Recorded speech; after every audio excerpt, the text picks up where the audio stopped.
There are 3 related offenses under the umbrella of criminal damage. These are all contained in the Criminal Damage Act 1971. 1. Simple criminal damage under Section 1, 1.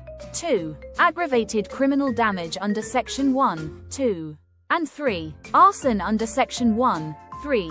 This video will focus on arson under Section 1, 3.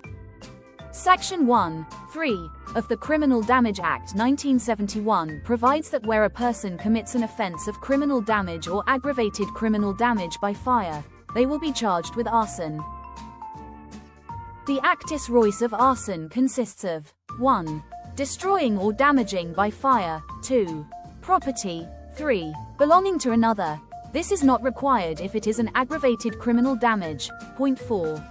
Without lawful excuse. This is not required if it is aggravated criminal damage.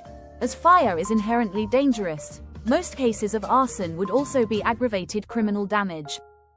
The mens rea is either intention or recklessness as to destroying or damaging property belonging to another. Arson is an indictable offense and the maximum penalty is life. Section 1, 3 of the Criminal Damage Act 1971 requires the damage or destruction to be by fire. Section 10, 1 of the Criminal Damage Act 1971 defines property as property of a tangible nature, whether real or personal, including money and including wild creatures which have been tamed or are ordinarily kept in captivity. B. Not including mushrooms growing wild on any land or flowers, fruit or foliage of a plant growing wild on any land.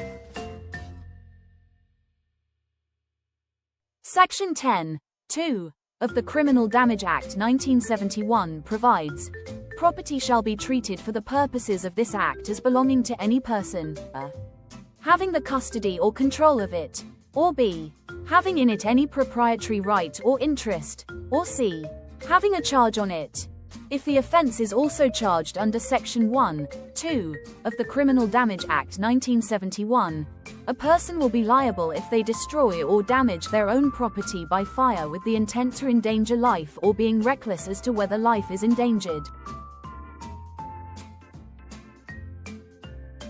Under Section 5, 2 of the Criminal Damage Act 1971, there are 2 situations where an accused will be treated as having a lawful excuse to destroying or damaging property. 1. Where the defendant believed that the owner would consent. Section 5, 2, or 2, where the defendant did it to protect some other property. Section 5, 2, b. If the offense is also charged under Section 1, 2 of the Criminal Damage Act 1971, then no defense of lawful excuse can be raised in respect of destroying or damaging property by fire with the intent to endanger life or being reckless as to whether life is endangered. Belief in consent or needed for protection of property is judged subjectively. The belief must be genuine but need not be justified. Section 5, 3. In R.V. Denton, the appellant set fire to some machinery at his place of work. He claimed he believed the owner would consent as he had hinted that such a fire would end his financial difficulties. His conviction for arson was quashed as he had belief in the owner's consent. The mens rea of arson is either intention to destroy or damage property belonging to another or being reckless as to whether property is destroyed or damaged. RVG and R. 2003 set the meaning of recklessness in relation to criminal damage, overruling Caldwell recklessness on this point.